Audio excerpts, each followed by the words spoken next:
আজকে আমার বাড়িতে নাইকা থেকে একটা পার্সেল চলে এসছে। আমি ফার্স্ট টাইম নাইকা থেকে অর্ডার করলাম, মানে পারচেজ হলো আজকে ফার্স্ট টাইম। তো আমার কাছে কিছু ছিল না, সেই জন্য কম্পাস দিয়ে আমি ওপেন করলাম জিনিসটাকে। তো কম্পাস দিয়ে ওপেন করার পর চলো দেখে নেওয়া যাক ভিতরে কী কী আছে। ওপেন করছি আমি।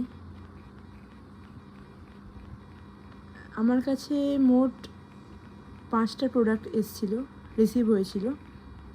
তো আমি 5টা প্রোডাক্টের মধ্যে সব কিছু ওপেন করার পর দেখলাম 3টে প্রোডাক্ট আমি অর্ডার করেছিলাম, অ্যান্ড দেন আমার কাছে 2টো প্রোডাক্ট ফ্রি গিফট হিসেবে এসেছিল, সেটা আমি পরে দেখলাম।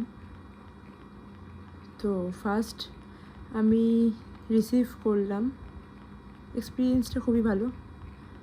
আমি কিনে নিয়েছি স্যালিসাইলিক অ্যাসিড মিনিমালিস্টের face serum, next vitamin B5 moisturizer, and এইটা হচ্ছে স্কিন রিপেয়ার কিট। এটা আমার ফ্রি গিফট হিসেবে রিসিভ হয়েছিল। অ্যান্ড দেন আমি নিয়েছিলাম হচ্ছে স্যালিসাইলিক অ্যাসিড ক্লিনজার, অ্যান্ড এই লরিয়াল প্যারিসের শ্যাম্পুটা আমার কাছে ফ্রি গিফট হিসাবে রিসিভ হয়েছিল। এই 5টা জিনিস খুবই পছন্দ হয়েছে, ফ্রি গিফটগুলো। Thank you, tata, bye by.